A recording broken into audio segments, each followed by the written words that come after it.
Hello.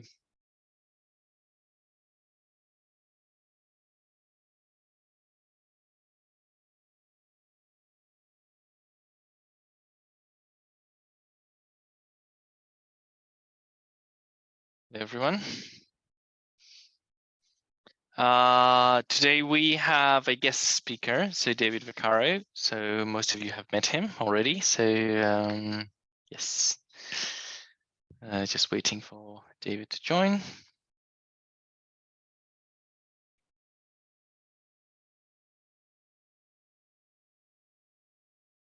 All right, good to see the usual people here. Nice. Okay.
Hello and good evening, everybody. I can see that I'm now the host, so I will share my,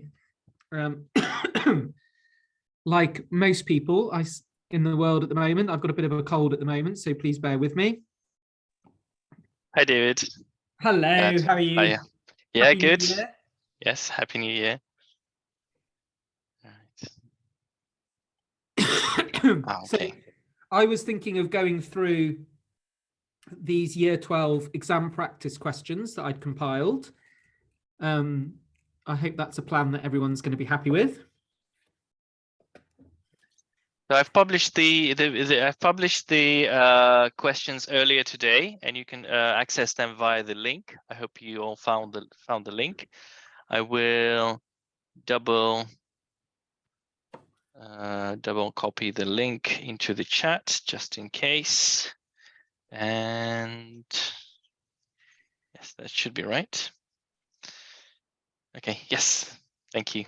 It's up to you, David. Super. So good evening, everybody. For this sheet, I've deliberately chosen A-level questions. So they are at the level that you will get in a sort of real A-level exam rather than sort of entrance admissions tests and things like that. One of the real problems of doing this for year 12, so early in the academic year, is the order in which you cover topics. The things that you've learned might vary a lot from school to school, so there may well be things that you've not covered. I've done my best to source questions which are traditionally taught early on in the A-level syllabus, which again means that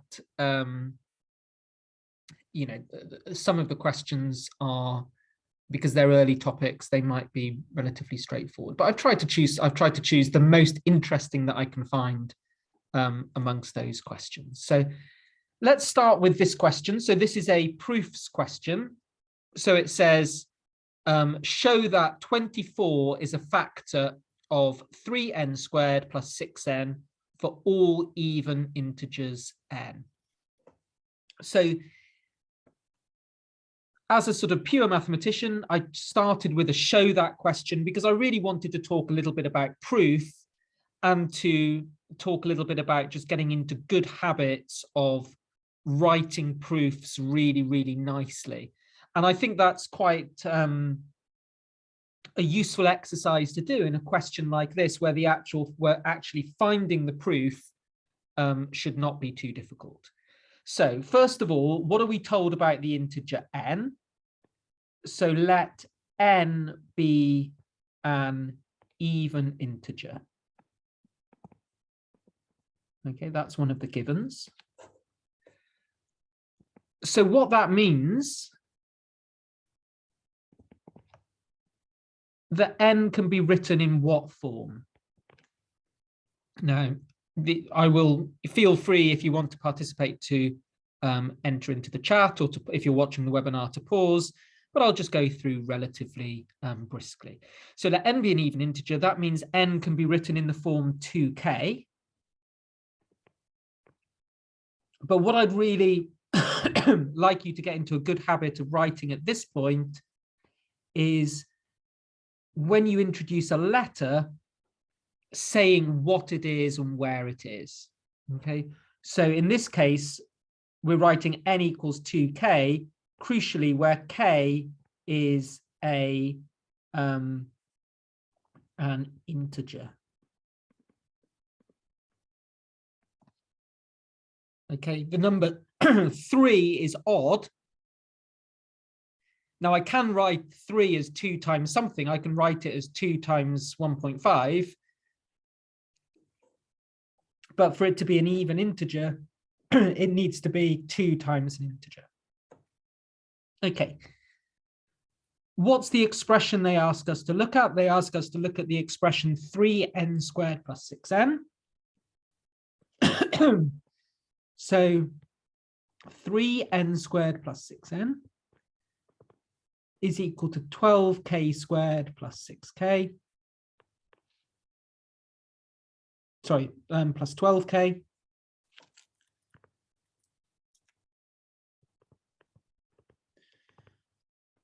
Which factorizes as 12k times k plus 1. Now, it looks like we've made progress, but so far we've only guaranteed that this expression has got a factor of 12, whereas the question asked for a factor of 24. So we need to figure out where the extra factor of 2 comes from. Now, to get an extra factor of 2, we need to come up with a convincing reason of why k times k plus 1 is even. Now, k times k plus 1 is the multiple of 2 successive integers. So if you take any 2 consecutive integers, exactly 1 is odd, but the exactly 1 is even. So 1 of k and k plus 1 will have a factor of 2. So k times k plus 1 is a multiple of 2 consecutive numbers.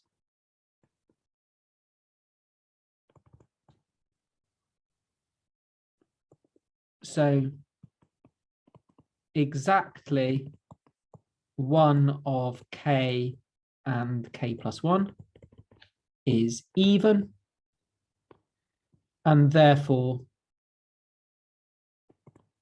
k times k plus 1 is even.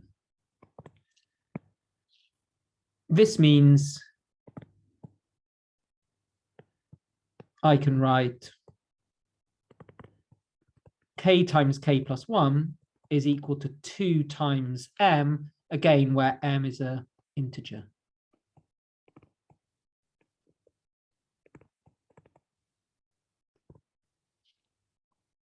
So 3n squared plus 6n is equal to 24m, where m is an integer.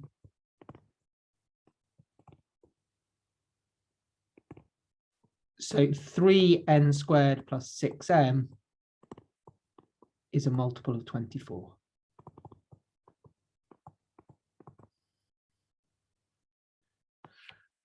Okay. I deliberately weren't, as I go through this, focus sort of enormously on mark schemes, because I know that schools are very adept at training you for that. But it's worth thinking where the 3 marks probably would lie in a question like this. So I think 1 mark is definitely the algebraic processing.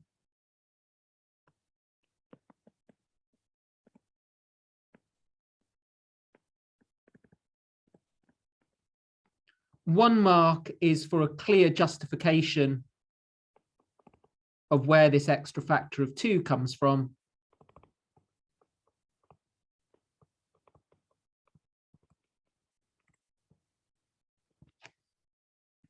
But for me, the final mark is really care over making sure that you've expressed 3n squared plus 6n is the multiple of 24 and an integer.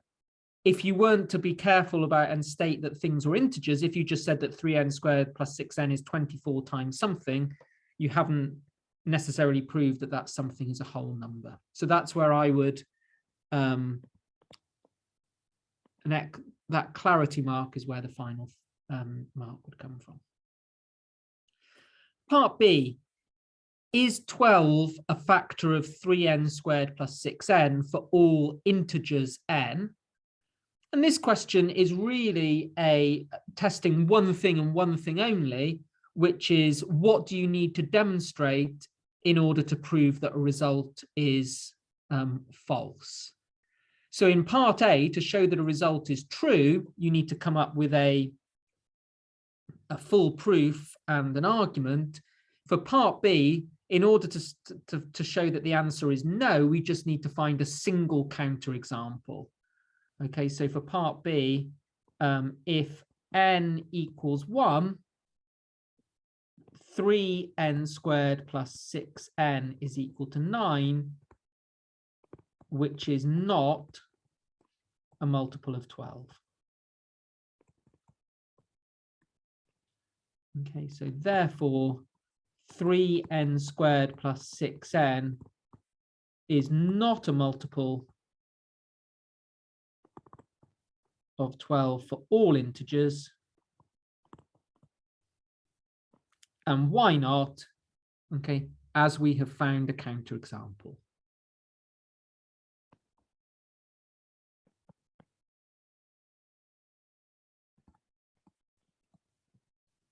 Okay, so the single counterexample shows that this all statement is not true. I'll just check the chat to see if anyone's made any comments along the way. And I just invite you, yeah, people have followed along and said sensible things. As long as everybody is happy with that question, put a little sort of smiley face into the chat, or just sort of, or use the emojis, and we'll move on. If anyone did have any questions, let me know. Okay, lots and lots of smiley faces. Okay, let's look at another proof question. So this one is from an MEI A-level paper from 2012. So it says, if n plus 3 squared minus n squared is divisible by 9, what can we say about n? Okay, so what we need to do here is we need to do 2 things. We need to show a condition which guarantees that n plus 3 squared minus n squared is divisible by 9. And then we also need to show that that is the best possible condition that we can find. Okay, and I'll just clarify that within this question, n is a whole number.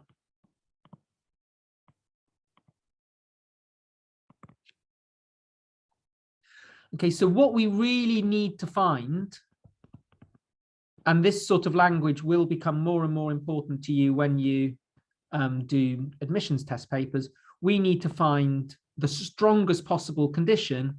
So we need to find an if and only if condition. Okay, so the natural thing to do is to do a little bit of algebra to simplify n plus 3 squared minus n squared. And that is n squared plus 6n plus 9. Take away n squared, which is 6n plus 9, which is 3 times 2n plus 3.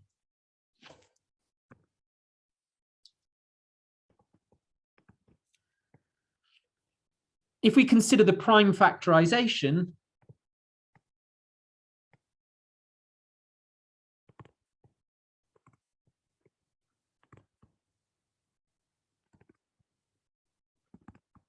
of 3 times 2n plus 3, then 9 will be a factor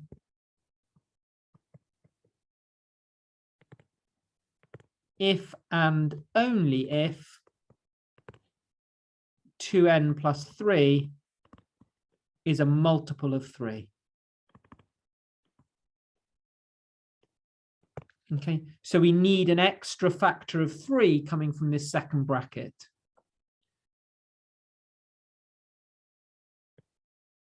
But 2n plus 3 is a multiple of 3, where k is an integer.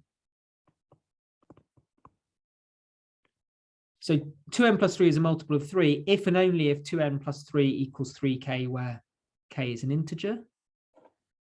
This is the same as saying that 2 times n is equal to 3 times k minus 1, which is equivalent to saying that 2 times n is a multiple of 3.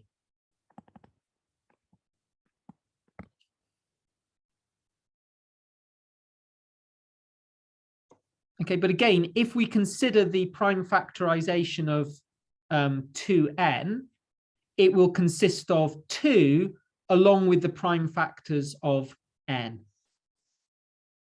And there will only be it'll only be a multiple of 3 if there is a 3 within that prime factorization, which will occur only if there is a 3 in the prime factorization of n.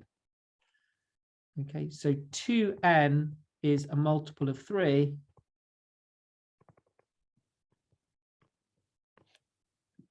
if and only if n is a multiple of 3.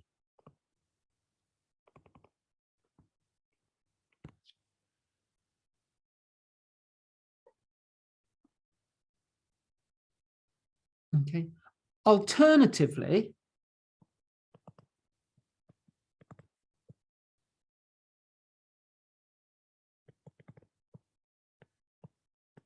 if you'd been trying to do this sort of problem kind of on your own, a natural thing to do would be to just try different values of n. So if we just consider n plus 3 squared minus n squared, if n is 1, this is equal to 4 squared minus 1, which is equal to 15, which is not a multiple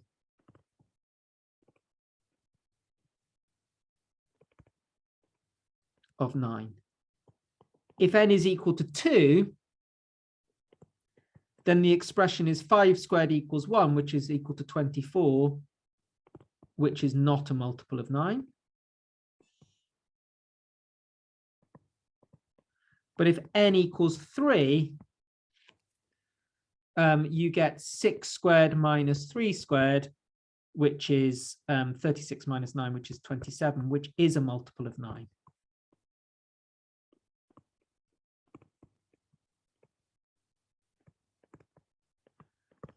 And if you were to continue this process, you would find that n equals 4 and n equals 5 were not multiples of 9, but n equals 6 was a multiple of 9. And you might be tempted to then conclude that n needs to be a multiple of 3. Okay, so if n is a multiple of 3,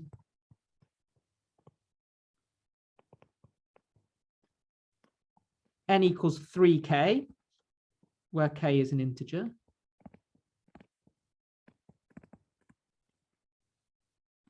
And n plus 3 squared minus n squared is 3k plus 3 squared minus 3k squared, which is 9. Whoops.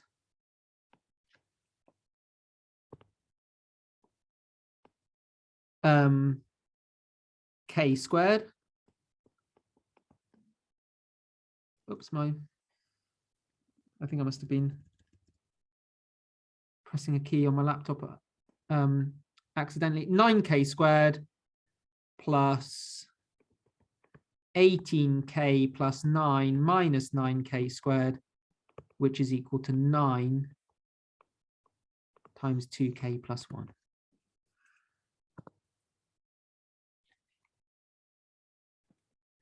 So what we've shown in this section here is that if n is a multiple of 3,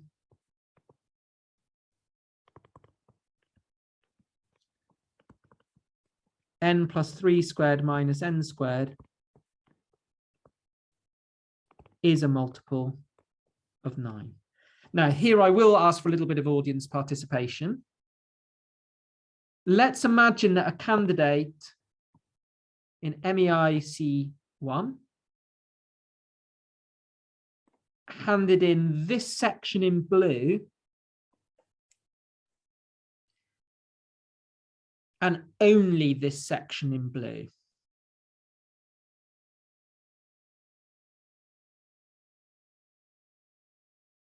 Do they deserve full marks? If not, why not?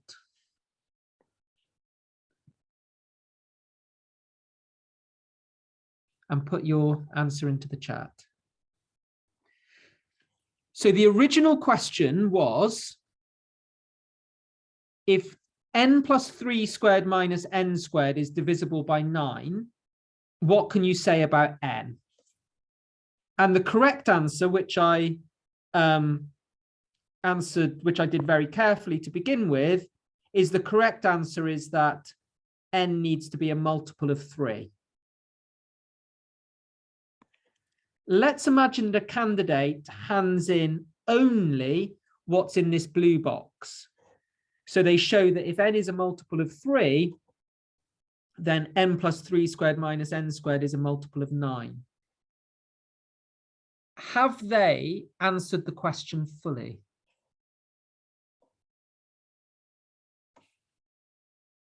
Excellent. Okay, so what someone has said is probably not, as even though multiples of 3 lead to 9 being a factor, other numbers could have the same result. Yeah, they don't show that it's true only if n is a multiple of 3. Or someone else has said, proving that numbers that are divisible by 3 work in the equation doesn't prove that these are the only numbers that work, so perhaps not. Now, it might have been the case, okay, that multiples of 3 work, but it might be that all numbers work. Okay, so this bit in blue only shows that if n is a multiple of 3, so the blue box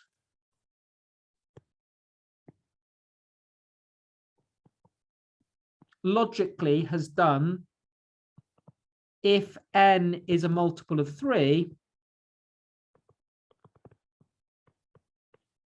that implies that n plus 3 squared minus n squared is a multiple of 9.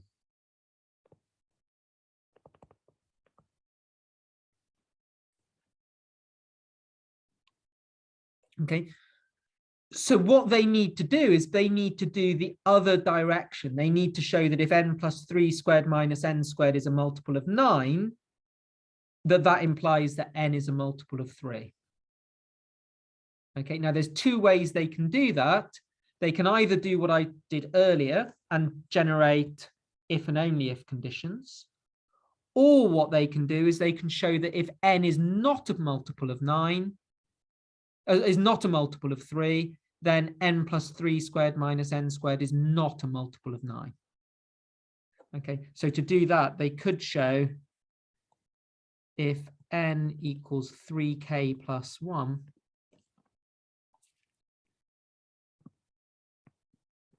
where k is an integer.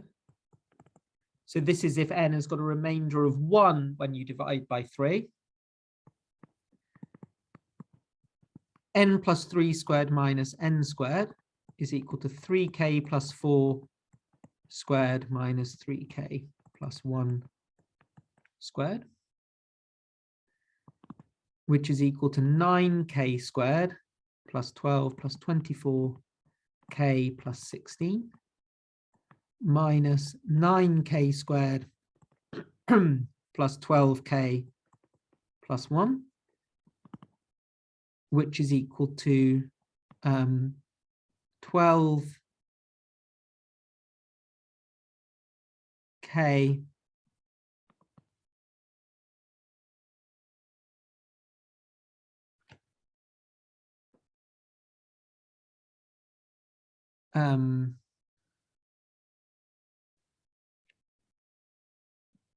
plus 15.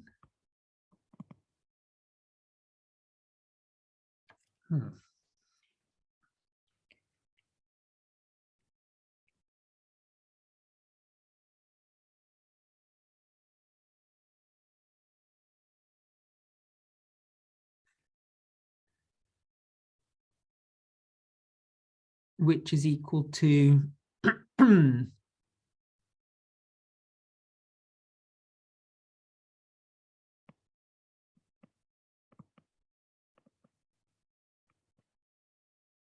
3 times 4k plus 5.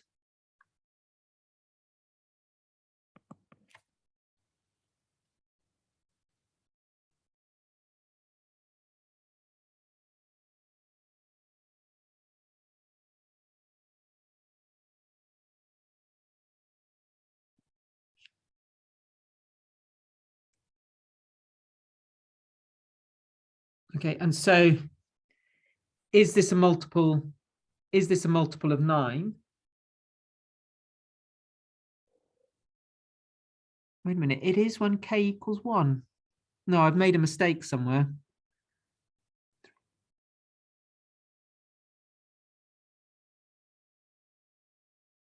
Sorry, this should be 6k. That's better. So this is 18k plus 15. So what this simplifies to is 18k plus 15. 18k is a multiple of 9. 15 is not a multiple of 9. Yeah, so this is equal to 9 times 2k plus 1 plus 6, which is not a multiple of 9. Alternatively, if n equals 3k plus 2,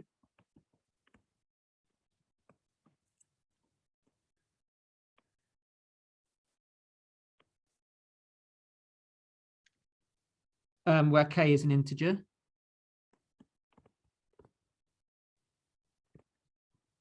(3k plus 5 squared), so n plus 3 squared minus n squared is 3k plus 5 squared minus 3k plus 2 squared.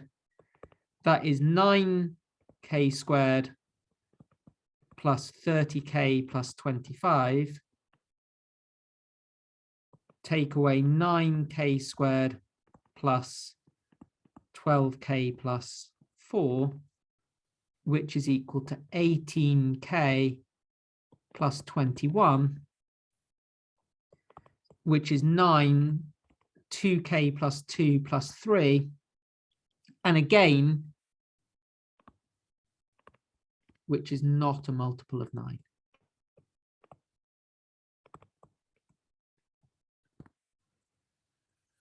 Okay, so a full solution to this question, okay, would require to show that n plus 3 squared minus n squared is a multiple of 9 if n is a multiple of 3, but not otherwise. And that's what's done in this red box here, shows that if you take any number which is not a multiple of 3, so it's got a remainder of 1 or 2,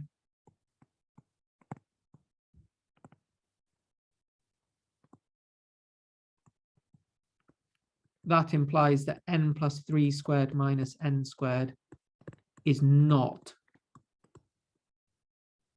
a multiple of 9. Now, I don't have the mark scheme to hand. Normally with A-level, you find that the mark schemes are quite generous. Okay, so they wouldn't, they wouldn't necessarily insist on all of this logic, but I really wanted to go through this question because I think this question is really particularly good in showing, the sort of logic that is in the background and the sort of logic that you would very much need in admissions tests. So this was a very nice problem to write up. Does anyone have any questions about that problem, or are people happy for me to go? Are people happy for me to go on?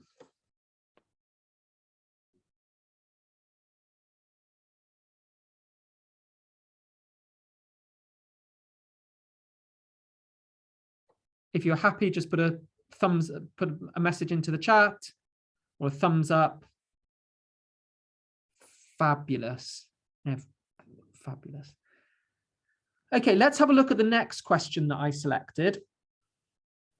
I chose a question from a C2 involving logarithms and bases, and both of these questions turned out to be slightly more interesting than normal.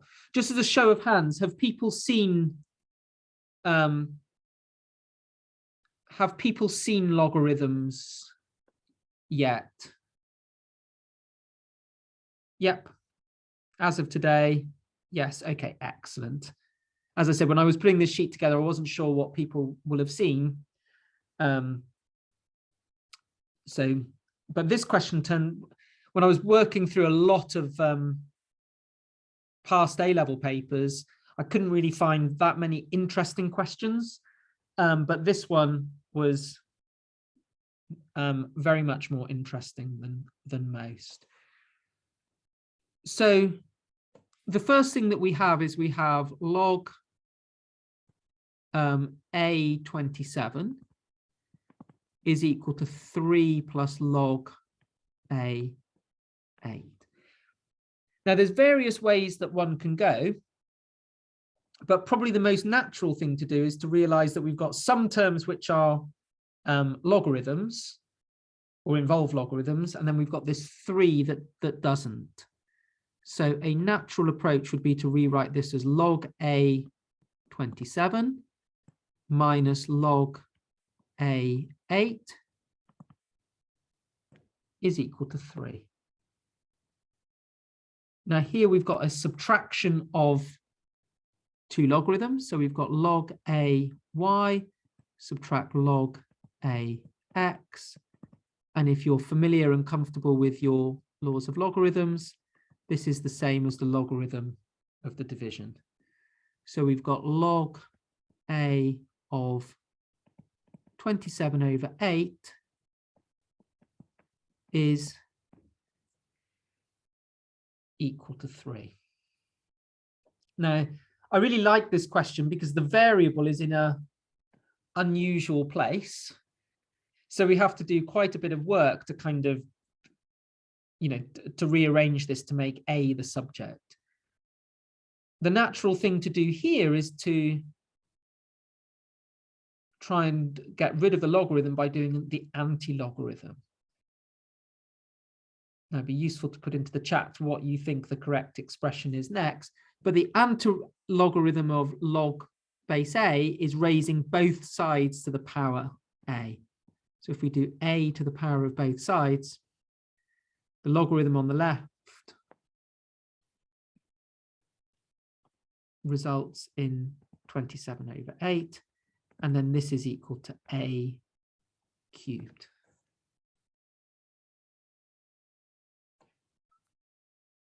Okay, and in many ways, this is just a definition of a logarithm. Yeah, the logarithm of a base b is equal to c is just the equivalent statement to saying that a to the power c is equal to b.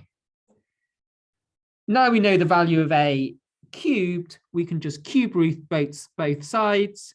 And unlike a square root, real numbers have a unique real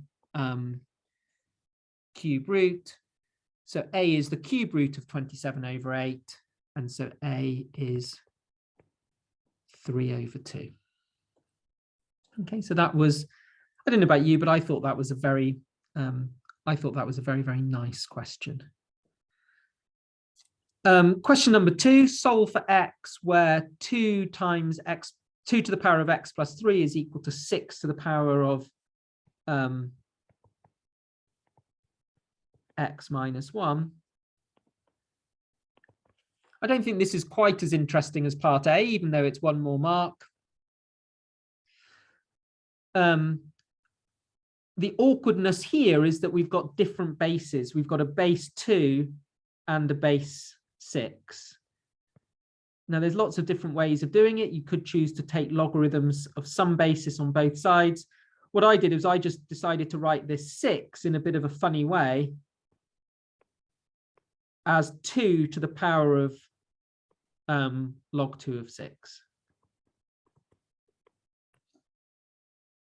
And then using the laws of powers, I could now write both sides as a power of 2. And because that is a nice increasing function, I can just take logarithms base 2 of both sides and conclude that x plus 3 is equal to log base 2 of 6 times x minus log base 2 of 6. And this looks a little bit scary at first until we realize that this log base 2 of 6 term is just a number. So we can just combine the numerical terms, which is 3 plus log base 2 of 6. I don't know why my pen suddenly went very thick. And that is equal to the terms involving x, which is x log base 2 of 6 take away 1. So I've just subtracted this 1 of x to the other side. And then we get x is log base 2 of 6 take away 1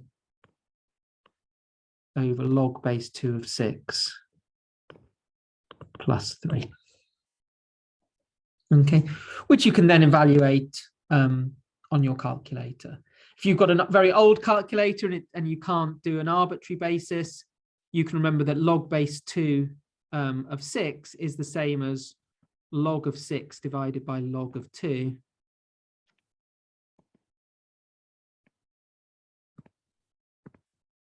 My pen has given up the ghost.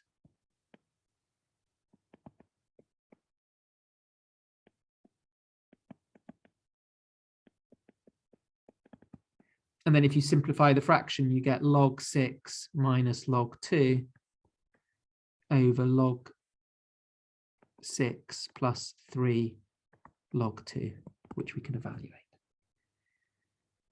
Okay, so a couple of nice equations chosen so that, you know, the variables are in slightly unusual places, or you needed to do something a little bit quirky to deal with the fact that we had different bases here. Any questions about problem 7? Or put a thumbs up in the chat if you're happy for me to go on.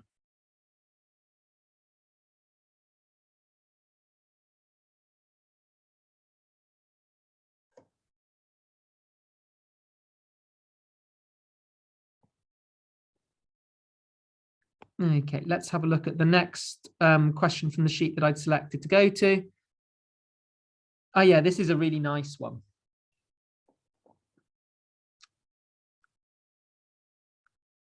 So this is from an AEA exam, which is an advanced level exam, which was, I don't know, I don't think it still continues, but it was designed to cover A-level material, but a little bit more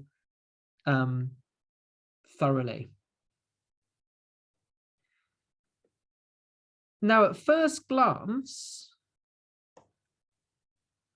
the line with equation y equals mx is tangent to the circle C with equation y equals x plus 4 squared plus y minus 7 squared. Oh, sorry, there shouldn't be a y there. It should just be x plus 4 squared plus y minus 7 squared is equal to 13. Now, at first glance, we've got a tangent here, and a tangent requires differentiation. And unless your maths teacher has covered an awful lot in one term,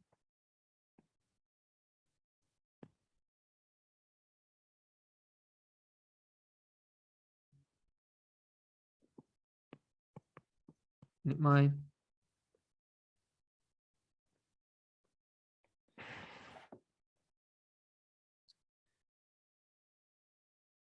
computer is frozen.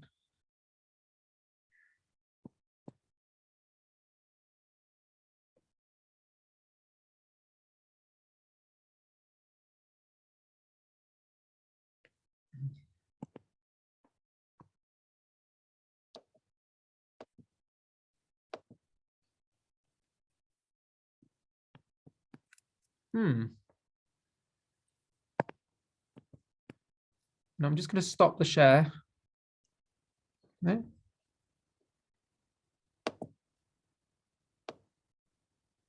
Okay, sorry, my pen is sort of given up the ghost for a moment. So it says the line with equation y equals mx is tangent to the circle C. Now, when you see a tangent, you probably think differentiation, but as you're only sort of in the first term of year 12, it's unlikely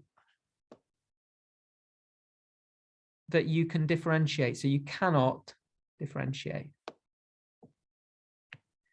So that looks like it's a problem. Can anyone suggest what method you can use in order to do this question with the maths that you know?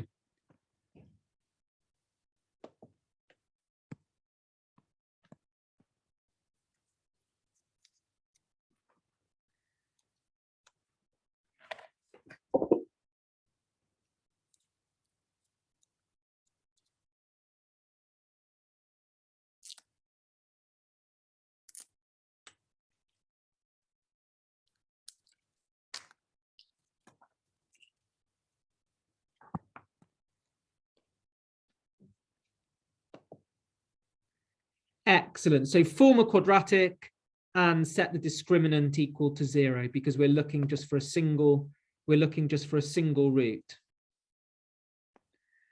So we've got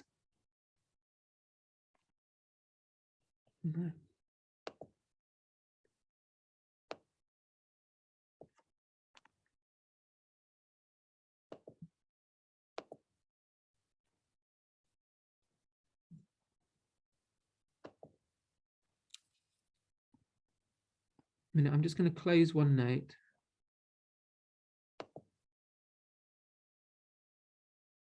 Okay.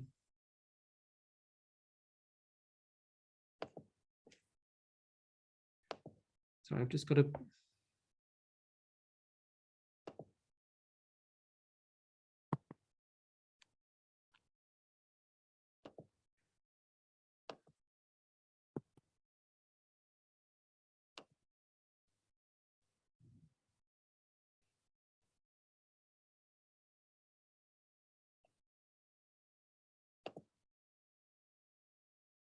Something of a technical problem.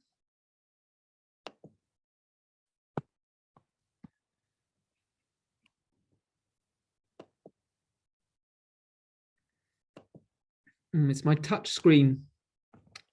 It's my touch screen that's not working. I'm just going to leave the meeting and rejoin. In the meantime, I'll just give you the opportunity to copy down the question. So to find this condition for m, so show that m satisfies 3m squared plus 56m plus 36 equals 0. And then it says the tangents to the circle C drawn from O touch the circle C at A and B, find the coordinates of A and B. Jot that question down. Sorry, David, are you sharing your screen? Oh, sorry. I'm getting flustered because I'm going to need to So here's the question. And I'm just going to leave the meeting and rejoin and see if I can get my touch screen to work. My touch screen to work again. I'm just having a slight technical problem with my computer.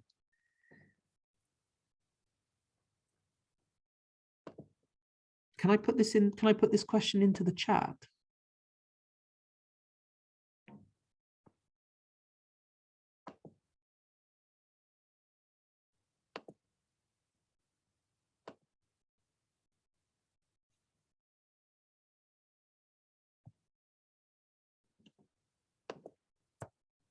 No. Okay, I'm gonna just leave the meeting, Vlad. I'm gonna just reboot my computer and see if I can get my touch screen to work. No problem.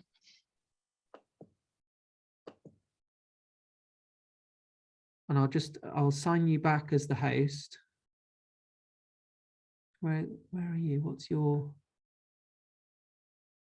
It's COMPOS Oxford. Okay, I'm just going to assign you as host. I'm just going to try and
Okay, I'm back. So hopefully I'll be able to, and my touch screen is working. So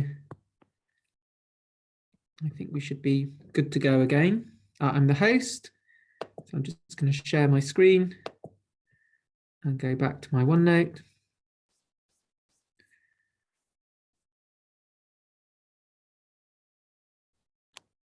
Okay, perfect. Super. So I'm going to take the advice that everybody gave me, which was to form a quadratic and note that the line is a tangent if there's one and only one point of contact. So I get x plus 4 all squared.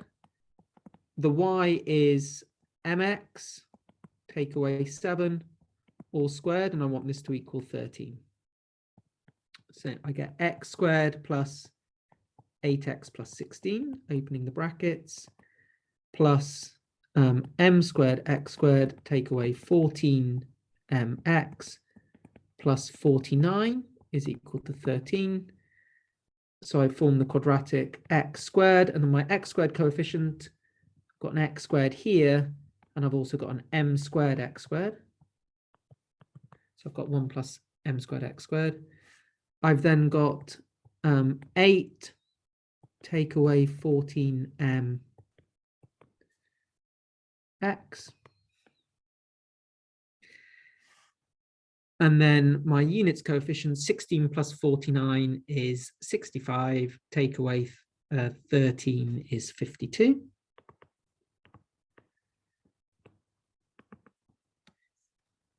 Is equal to 0.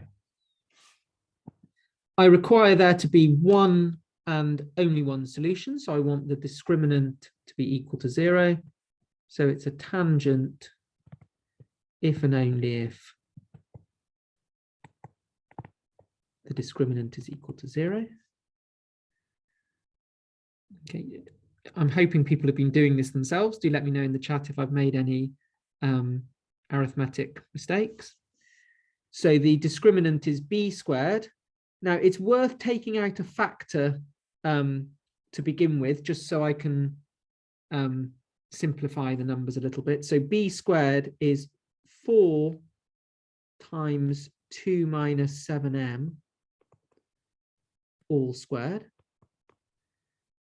And then I'm taking away 4ac, so that's 4 times 1 plus m squared times 52. And I want that to equal 0. I noticed that 4 and 52 have got a multiple of 16, so I divide by 16. And I open the square here, so I get 4 minus 28m plus 49m squared. And my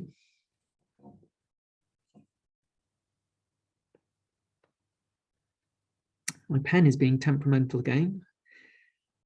Take away 4. When I divide by the 16, this is the same as taking away 13 lots of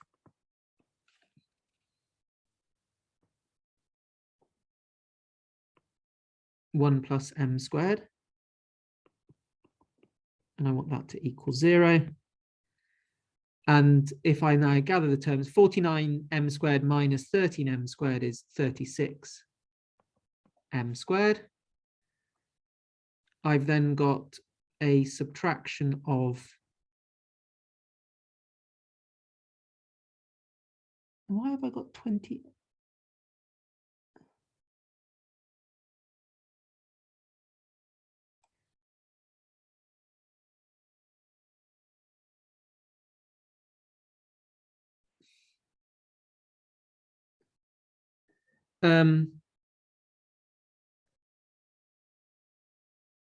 So I've got 36m squared.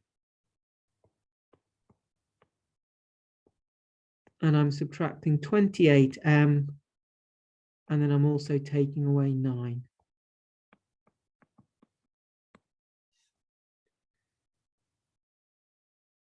Is equal to 0. Now that is not the quadratic. That is not the quadratic that is there. Do people I'm just wondering whether there's a typo in this question because I can't see a mistake in my working.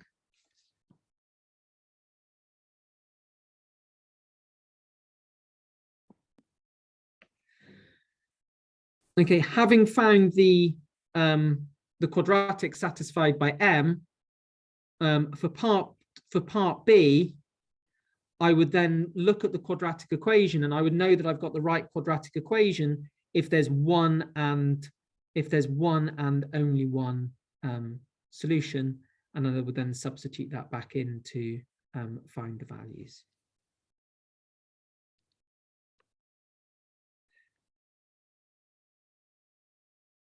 I'm a little bit dubious about this expression. Are people happy with the method and happy for me to move on? Or have people noticed?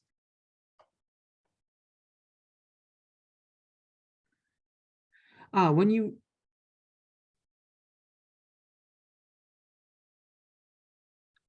wrote b squared down, you did 14/4.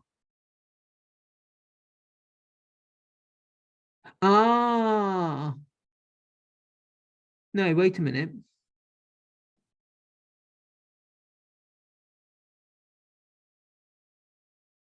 Oh, thank you.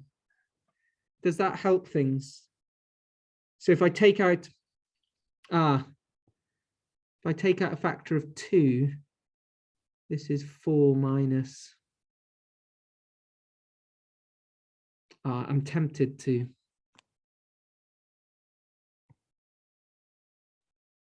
Okay, let's try again. So I've got b squared. So b is 2 times 4 minus 7m. And I want to square that. And then I want to subtract 4ac.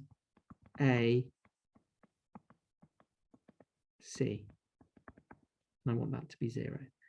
That gives me 4 times 16 minus 56m plus 49m. Take away 4, 1 plus m squared times 52 equal to 0. I can then divide by 4. So I get 16 minus 56m plus 49m. Take away 52 minus 52m squared, which is all equal to 0. And then I get 16 minus 52, which is going to be negative 36. Take away 56m, take away 3m squared equals 0. And so now my quadratic is correct. So I get 3m squared plus 56m plus 36 is equal to 0. Okay, I now need to solve the quadratic. Okay, so everyone's got their favorite methods for solving non-monic quadratics. I have got a 3m squared and a 36.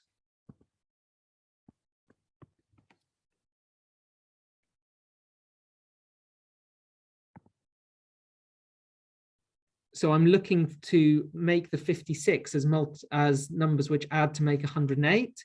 So if I consider my factor pairs of 108, I've got 1 and 108. I've got 2 and 54, and 2 and 54 looks very promising.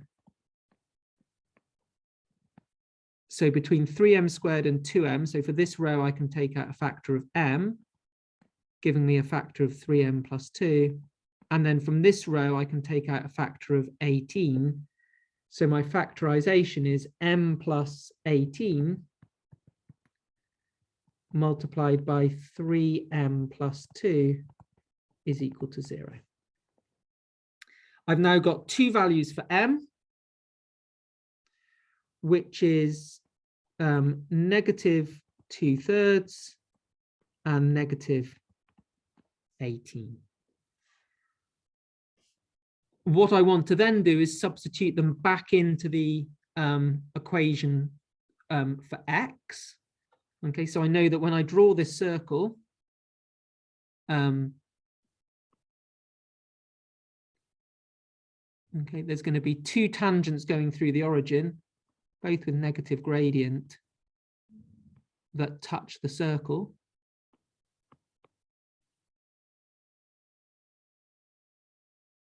So I've got an m equals negative 2/3 and an m equals negative 18. And I need to find the points A and B. So I take these values of m and I put them back into my quadratic.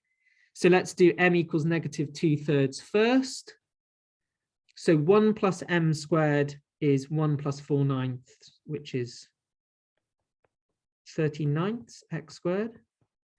Then I've got 8 take away 14 lots of 2/3. So that's 8 plus 28/3 x plus 52 is equal to 0.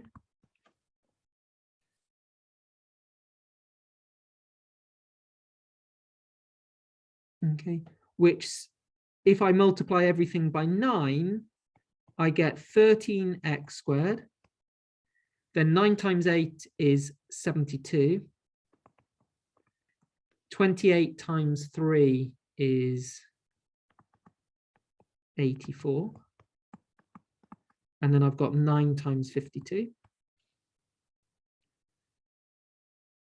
And my pen is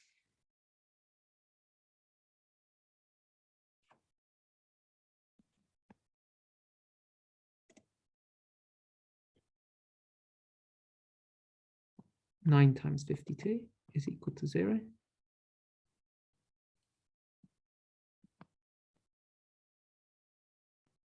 Sorry, no.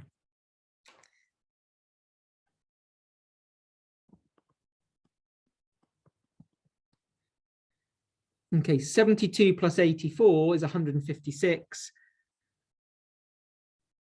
which is a multiple of 13. So I can divide by 13.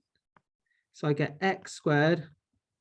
156 divided by 13 is 12. And then 9 times 52 when I divide by 13 is 9 times 4, which is 36, which is equal to 0. And this is where I'm happy again, although I've had to do quite involved algebra. I'm happy and I know that this value m equals negative 2/3 is correct because I've ended up with a quadratic that is clearly a complete square. Okay, so it factorizes as x plus 6 squared equals 0. So x equals negative 6. Okay, so if m equals negative 2/3, x is equal to negative 6. Now I need to find the point of contact. Now I've got a choice between using the circle, which will be messy, or using the line. And because the line is going to be simpler, I know that y is mx, which is negative 2/3 times negative 6, which is equal to 4. So I've got my point of contact, which is x is negative 6 and y is 4. The other point of contact will require me to use m equals negative 18.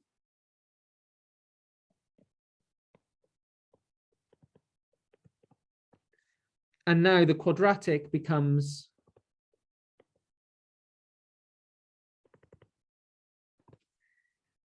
negative 18 squared, which is 324. So I've got 325 x squared plus 8 plus 14 times 18.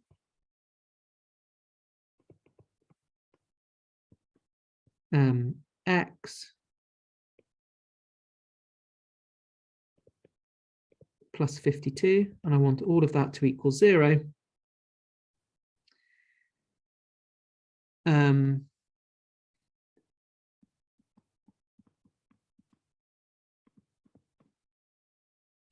I don't have a calculator with me. 14 times 18 is the same as 16 squared, which is 256. Take away 4, so I get 260.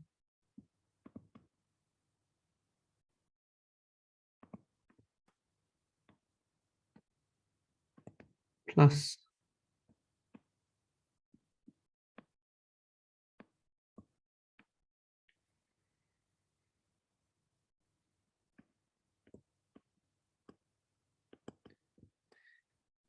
plus 52 equals 0. And now I hope that this is a complete square. Okay, so I'd solve that. I would solve that using the quadratic formula, and that would give me the other value. That would give me the other value of x. Okay, any questions about that question, or are we happy to continue?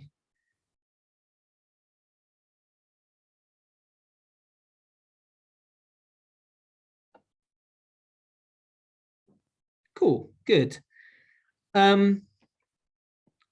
What I thought I'd move on to next, just in the interest of time, is to look at a little bit of statistics and probability, because we've been pure heavy. Do a mechanics question as well, just so we've looked at some of the applications, and then if there's time at the end, we'll circle back to the calculus questions. So I've picked out a probability question which wasn't from an A-level paper, but which was from another AEA paper. And it was such a nice result. And it was actually the sort of question probably on this sheet that I enjoyed doing the most, that I thought I would definitely include it. So let's have a look at the probability question that I've selected. So it says this, it says, Chris is a tennis player. And at his local club, he will win a prize if out of 3 matches, he wins 2 in a row. And he has the option of playing, so there's 2 other players in the club that he will play, Andrew and Bob, and there's the option of playing Andrew, Bob, and then Andrew, or playing Bob, then Andrew, and then Bob. So he will play one of the players twice, one of the players once. And we're told that Andrew is a better player than Bob. Now, for part A, it says, show that if Chris plays Andrew, Bob, and then Andrew, so if he chooses the order ABA, that the probability of winning a prize is AB times 2 minus A. And I'll do that question in a moment. Part B asks us to write down a probability that Chris wins a prize if he plays Bob, then Andrew, then Bob. And part C asks us to decide which of these 2 scenarios Chris should choose. And what I'd be really interested in is an intuition test.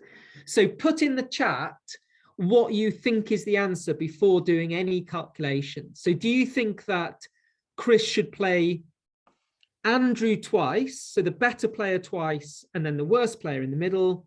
Or do you think he should play Bob twice, the worst player, and then Andrew, the better player, in the middle? And then we'll see if you're right in a moment. So be brave, there's nothing to lose just by guessing. And we'll see what the result is shortly. So let's first of all think about part A. Okay, which it's a good probability question, but it's one which you can do with GCSE probability knowledge. So we know that if Chris plays these 3 matches, he will end up winning a prize in one of 3 situations. He will win a prize if he wins all 3 matches, clearly. He will also win a prize if he loses the first match and then wins the last 2. Or he will win a prize if he wins the first 2 matches and loses the third. Okay, so Chris will win a prize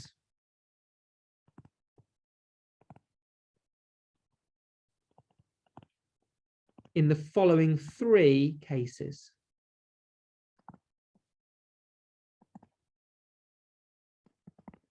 Where he wins all 3 places. Now note in part A that he's playing Andrew, then Bob, then Andrew. So the probability of winning all 3 matches here is the probability of beating Andrew, which we're told is A, times the probability of beating Bob, which is B, and then the probability of beating Andrew again, which is A. The second case, he would lose the first match, which happens with probability 1 minus A, win the middle match, and then win the third match. And then the final case, he would win the first match, win the second match, and then lose the third match, which is also 1 minus A. So the probability that he wins a prize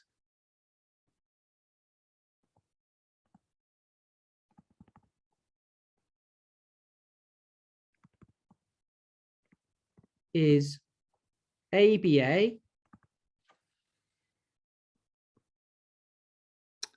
my computer is times 1 minus A AB, but these two are the same. So this is 2 times 1 minus A AB. We can now take out a factor of AB, and then this becomes A plus 2 minus 2A, which simplifies to AB 2 minus A, which is the result which is given. Part B, a little bit of exam technique. So it's a 1 marker and it says write down. So because it's a 1 marker and it says write down, there's no working that's required. So part B just requires us to notice that if we change from Andrew, Bob, Andrew to Bob, Andrew, Bob, all we've changed is the order of the two. We've just swapped the order of the two players. Andrew's become Bob, Bob has become Andrew. So all we need to do to get the probability in part B is interchange A and B. So the answer becomes AB 2 minus B. Now, what do we need to do in part C? We now need to decide which of these two is bigger. Okay, now Andrew is the better player than Bob. So Andrew is better than Bob.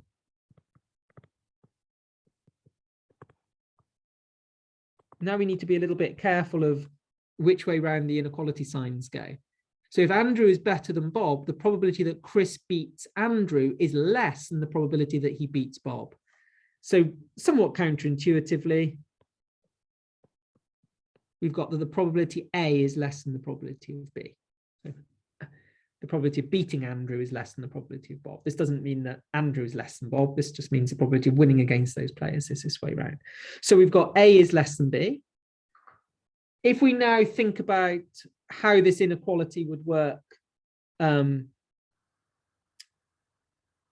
comparing 2 minus A and 2 minus B, clearly negative B is less than negative A. Okay, because negative B is more negative than negative A, and 2 minus B is less than 2 minus A. If we now multiply by AB, we have AB 2 minus B is less than AB 2 minus A. So the probability is maximized if Chris chooses the outcome which would give the probability AB 2 minus A. And so that is the probability in part A. So the probability in part A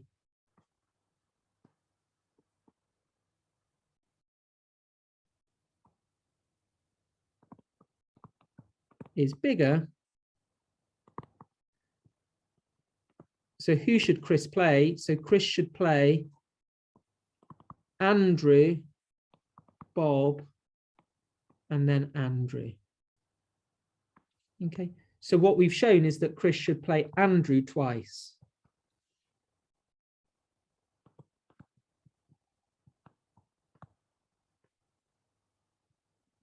Now I'm just going to go into the chat and see who suggested this.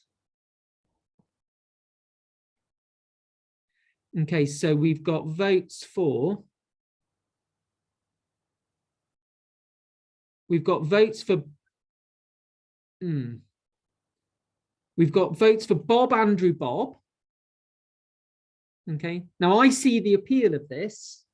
It seems sensible to me to play Bob, Andrew, Bob, because that means that he's playing the weaker player twice. Okay, but we've seen that it's the other way around. It should be Andrew, Bob, Andrew. We did have a vote for that. Then we had another vote for BAB. And then we had a vote for the same. With the benefit of hindsight, can anyone suggest an explanation of why it's Andrew, Bob, Andrew? Why is it, even though Andrew is better than Bob, why is Chris better off playing Andrew twice? Excellent. He must win the middle match or he doesn't get a prize. Okay, so the thing which is crucial is winning that middle match, and it turns out that the advantage of playing the weaker player in the middle trumps the advantage of playing the weaker player twice. If you take it really to the extreme where like he would beat Bob every single time, if he plays Bob in the middle, so if he plays ABA, then he's got two chances of beating Andrew. Whereas if he plays Bob first and third, he only ends up with one opportunity out to beat Andrew. So it turns out the best order is Andrew, Bob, Andrew, ABA. Okay, I thought this was a nice question because it's got a little bit of probability. It's got a nice trick in the middle, and I would call this trick symmetry. And then it's got a little bit of inequalities at the end. But a really good question for you in your year 12 journey, because although it's a nice question, it doesn't require a huge amount of background knowledge. Let's move on now to a mechanics question.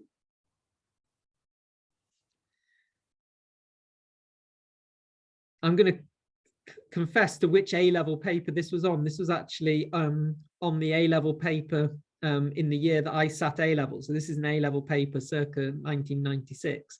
But it was one of these questions which kind of did the rounds as everyone saying it was a really difficult question, and everyone in my school was up in arms that it was really, really hard.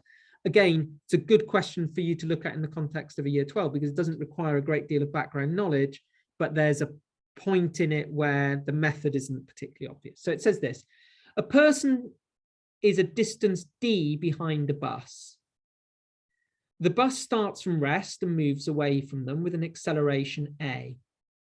At the same time, they start running towards the bus with a constant velocity v. The person just manages to catch the bus. And then it says, give an expression for v in terms of a and d. So it's a really nice question. Okay, it's clearly going to use. It's clearly a question about constant acceleration. So we're going to use the constant acceleration questions.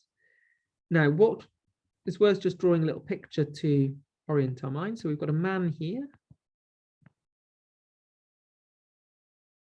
And we've got a bus which is starting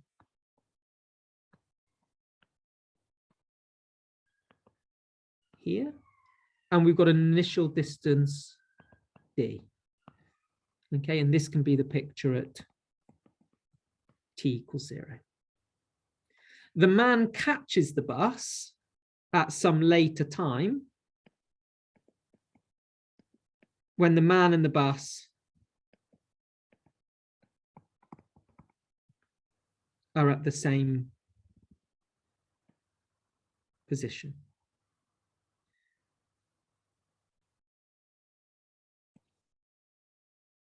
Now, at this time t, okay, we can find two things. We can find the distance that have been moved, the distance that has been moved by the bus, and we can find the displacement of the man relative to his starting position.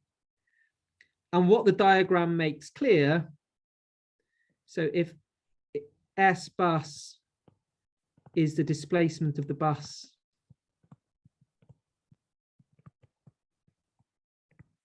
at time t, and if S man is the displacement of the man at time t,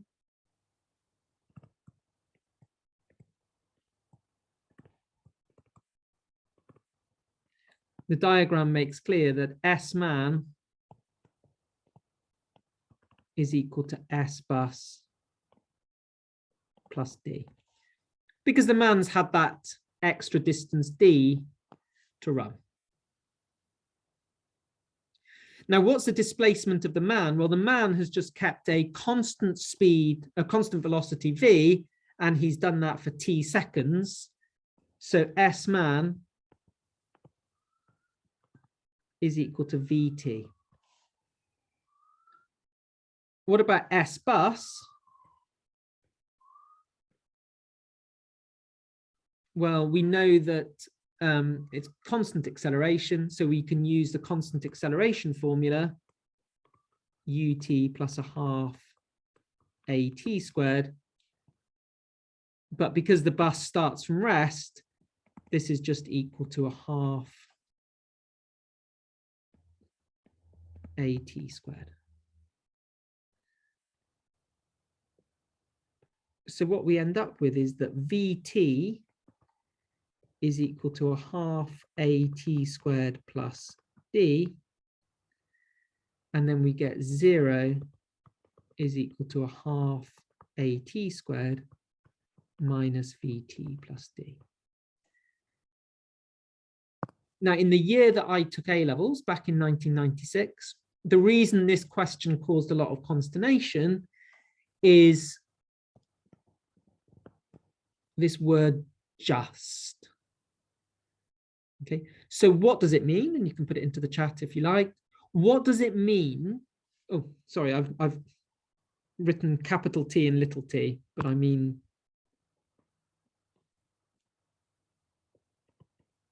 I just want the one variable. So capital T is the time they meet. What does it mean for the person to just catch the bus? Now, what I think is clear is that if the man doesn't run fast enough, the bus will just run away into the ether and the man will never hit the bus. If the man is super speedy, he can in the short run, he can overtake the bus. The bus will always eventually overtake him because the bus is going to get faster and faster. So that if the man is super speedy, the man could run past the bus, then wait for the bus to catch him up and then jump on. So there would be two solutions. But there's a limiting case, okay, where this solution, where this quadratic will only have one solution. Okay, so, and that points towards this it being the case that the person just catches the bus if the discriminant is 0. Well, let's work this through.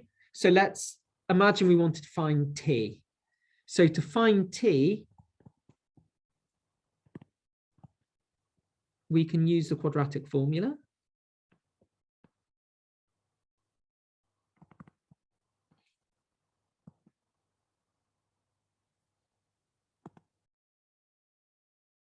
Sorry, these pauses are when my computer freezes. We can find t using the quadratic formula. So t is minus b, which is v, plus or minus the square root of b squared, which is v squared, take away 4ac. So that is take away 2ad all over 2a, which is 2 times half a. So these are the times. Okay, now what we can see is that there will be at least one time. Okay, so the man catches the bus. There is at least one time provided v squared minus 2ad. So this discriminant is greater than or equal to 0. So there's at least one time if v squared is greater than or equal to 2ad, which is the same as saying that the velocity, because it's got to be running in the same side of the bus, same direction as the bus, is greater than or equal to 2ad. So the cusp of when he catches the bus happens at that limiting case where the discriminant is 0. So he just catches the bus if v is equal to the square root of 2ad. Okay, so computationally quite an easy question. But again, there was some disguise of the method that would be that you needed to do. Okay, we've got 5 minutes to go. So I think there's time for one more question. We haven't done trigonometry, we haven't done differentiation, we haven't done integration. Could I just, we could repeat, so we could do one of those topics, or we could do a repeat of something we've done before. Can people put into the chat a vote for the topic of a question they would like me to go through? Integration, we've got an initial vote for integration. We've got a vote for differentiation.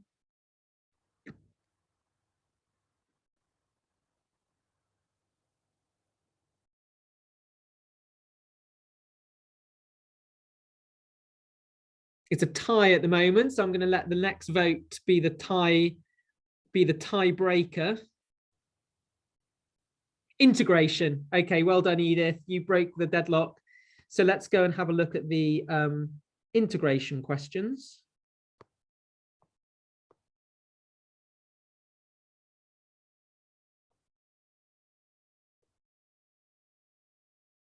Okay, and I'm going to do this one, problem 19.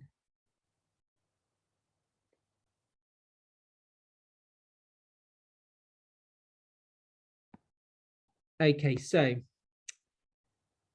I chose one here, which requires a little bit of graph sketching to sort of figure out what's going on. So it says, the parabola y equals 6x minus x squared meets the x-axis at the point O and A. In addition, oh, this is nice. This is nice because everybody ends up happy, because this needs a little bit of differentiation as well. It says, in addition, the tangents of the parabola at O and A meet at the point T. It then asks us to find the coordinates of T, and then asks what fraction of the triangle OAT lies beneath the curve y equals 6x minus x squared. So clearly, the first thing that we should do is draw a nice clear sketch to try and orientate ourselves and figure out what's going on. So we've got a parabola, it's got a negative x squared coefficient, so it's going to have a max, its vertex is going to be a maximum, and it doesn't take much to realize that it touches the axis at 0, 0, and 6. My computer is freezing again. 6, 0. So these are the points O and A. It then invites us to draw tangents at O and A, which it tells us meet at the point T. So let's find those tangents. So to find the tangents, we want to differentiate. So we do dy by dx is equal to 6 minus 2x. At x equals 0, dy by dx is just equal to 6. So the gradient of the tangent at O is 6. And the y-intercept is clearly the origin. And again, my computer is frozen. So the tangent at O is y equals 6x. Then at x equals 6, dy by dx is equal to 6 minus 2 times 6, which is negative 6. So the equation is y equals negative 6x plus c. We know that this tangent, the tangent at A, passes through A.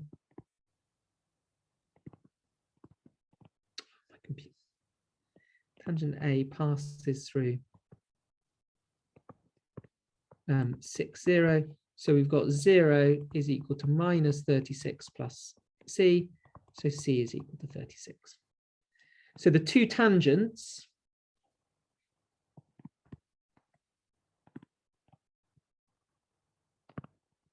are y equals 6x and y equals 36 minus 6x. Now, I'll put it to a vote.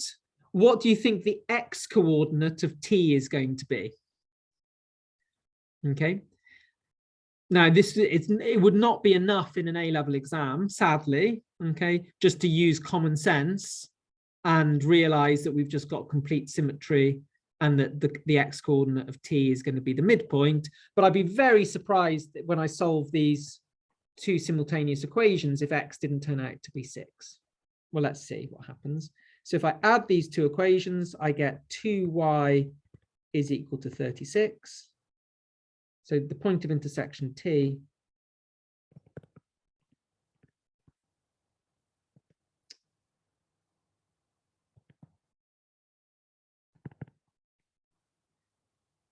satisfies 2y equals 36, so y is equal to 18. And then if I substitute that back, so at y equals 18, 18 is equal to 6x, so x is equal to 3. So T has coordinates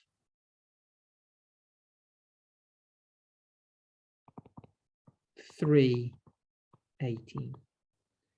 Okay, and that makes perfect sense that it's in the middle. Right, what fraction of OAT lies beneath the curve y equals 6x minus x squared? So we know that this point is 3, 18. We know that this line is y equals 6x, and we know that this line is y equals 36 minus 6x. Now, when you mark A-level exams, you will always get some candidates who will think, right, I need to find the area of the triangle OAT. So that's the area under the two lines. So I can do the area under the line 6x between 0 and 3. And then I can do the area under the line 36 minus 6x between 3 and 6. And I can get the area of OAT. Any critique of this method? So this is finding the area OAT as two integrals. Okay, and you will get candidates who do that. And it's all very amusing because obviously what they've done is they've overthought it. We know how to find the area of a triangle. It's just half base times height. Okay, and so the area of OAT is the base of the triangle, which is 6. And my computer is frozen again. Times the height of the triangle, which is 18, divided by 2. So the area of OAT is 54. For the area that lies under the curve, we really do need to integrate. So we do the integral from 0 to 6 of 6x minus x squared dx, which is 3x squared, take away 1/3 x cubed, evaluated between 0 and 6. So we get 6 squared is 36 times 3 is 108. Take away 6 cubed, which is 216, divided by 3, which is 72. And so that leaves me with 36. So the fraction is 36 over 54, which is equal to 2/3. Okay, so that was an integration question. Okay, but hope it will also have kept everybody a little bit happy because it also had a little bit of differentiation and a little bit of geometry. Yeah. Excellent. I've just gone back to the chat and everyone is screaming at this point. Just use base times height over 2.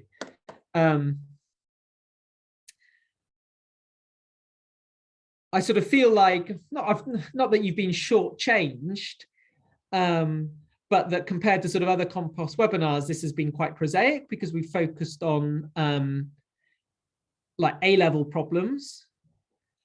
But maybe this, do we need to use calculus at all? Maybe this is quite a nice way just to include something a little bit more subtle at the end, just to sort of, you know, to check if you're still awake. So this, finding this area OAT by doing 2 integrals rather than just using what we already know. I'm going to give you an integral to do now. Okay. And I'll give you a little hint. None of you are able to do it as an integral. Well, unless you've done a lot more maths than I imagine. But all of you are able to do it.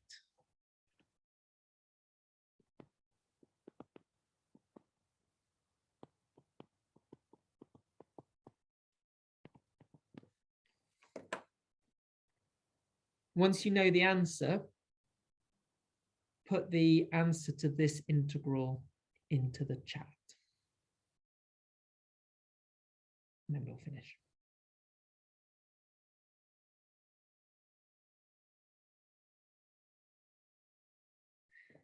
And I'll give you a clue. The principle is exactly the same here. That this is an area which you know, but not through calculus. Oh, we've got some things coming through.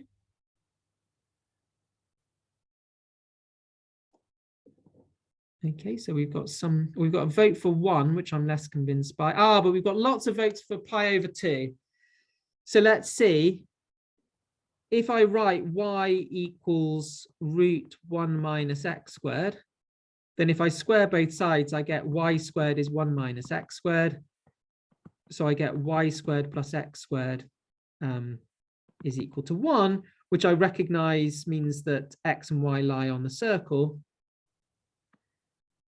The square root, by definition of the square root function, means that I take the positive square root of 1 minus x. So I'm taking this curve.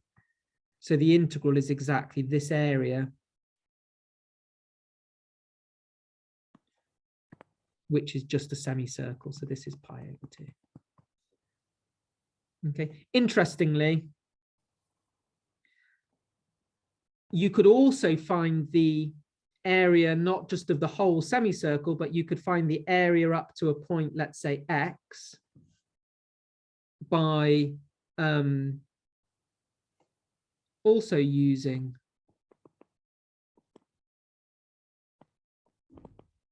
just results about circles. Oh, I better call this not x, I'll call this u. Okay, how would we do that? Well,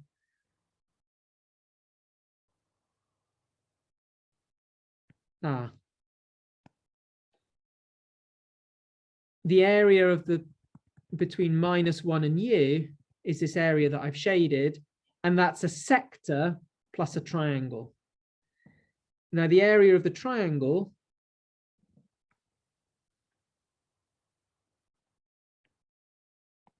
this height is root 1 minus u squared. So the triangle is a half, oh, my computer's frozen again, half u square root 1 minus u squared.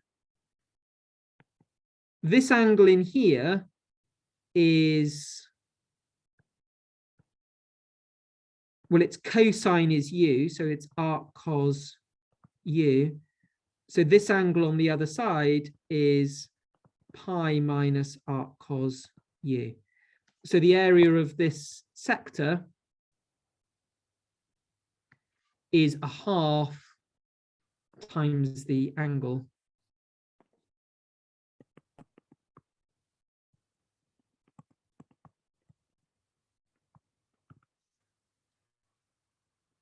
Okay, so we know that the integral from -1 to u of root 1 minus x squared dx is equal to a half u square root 1 minus u squared plus a half arc cos u minus a half pi.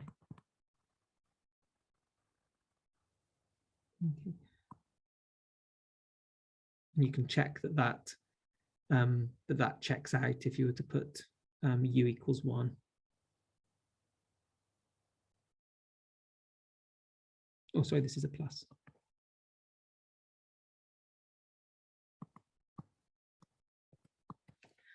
Okay, so this is quite interesting. Okay, because this means that an integral that we've got no idea how to integrate, we can actually find by geometric methods.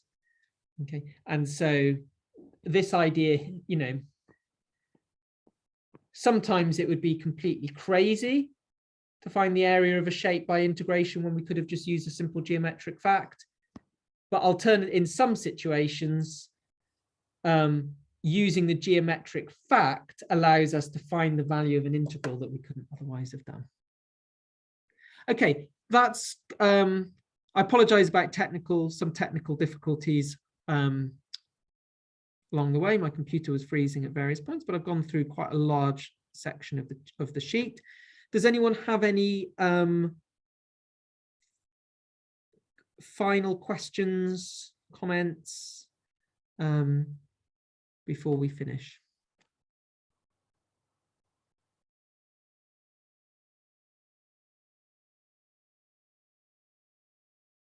Oh yeah, so someone said, can't you solve the integral by subbing x equals sine theta? If you've done integration by substitution, you absolutely can. Okay, and it would be a good exercise to show that if you did this integral by substitution, that you do get an expression of this type. Someone's put, will we do questions like this in the monthly assignments? One thing I would say to you is that the further you get through the monthly assignments, and when you start looking at like interesting questions from like PAT papers or STEP papers or things like that, having a geometric intuition about integration and having a feel for what the shape is becomes increasingly important. And you just tend to see the smaller shadows of that in A level. So for example, with this question, you know, the fact that the two tangents meet at the point where x coordinate equals 3, you know, at A level, that just gives you as a strong candidate this nice reassurance that you've probably got the right answer because the lines are meeting where you expect them to meet. But in PAT or MAT or STEP or in, you know, advanced questions, it might be that the equations of the tangents were like too horrible to sort of deal with, and like solving these simultaneous equations rather than just being routine here was impossible, and that it actually finding the point of intersection relied entirely on the symmetry. You know, so there will be situations, and there's certainly situations in real research where the right approach is just to say by symmetry x equals 3, and in some situations in sort of real physics that's the only method that works. I'm just trying to think of, I always a little bit wary of making comments about physics as a mathematician, but you hear things like Richard Feynman's method of renormalization, where there are really complicated terms that are very difficult to deal with, but you bracket them up in a way where you know that they're going to cancel with other really difficult, really complicated terms which are really difficult to deal with, and you just end up with a big fat zero. You just end up with a big fat zero. So sort of symmetry arguments become increasingly important. As I say, you just get fringes of them in A level. Another sort of illustration of symmetry that we did almost without thinking was this part B here. Write down the probability that Chris wins a prize if he plays Bob, then Andrew, then Bob. We just swapped A and B around. You will get candidates doing A level who will just diligently do exactly the same calculation, but the other way around. They will just do B, A, B, 1 minus B, A, B, B, A, 1 minus B.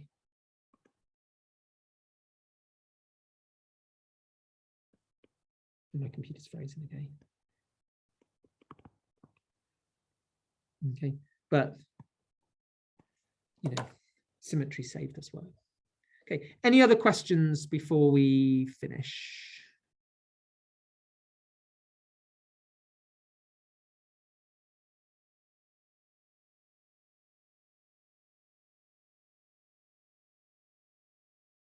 Super. Well, we'll end it then. I will send a copy of the of these notes to Vlad, and Vlad will publish them. I'll write up the end of that question, the awkward one about the circles and the tangents, just so we've got the full written solution with the second point. I kind of didn't have a calculator and gave up the ghost with the algebra a little bit. But yeah, I hope you've enjoyed tonight's webinar. I hope it's been useful, provide a little bit of a gentle introduction to the new year, and I look forward to seeing you again. Okay, I'm getting lots of thanks in the chat. So I'll say bye-bye and enjoy the rest of your evening. Goodbye, everybody.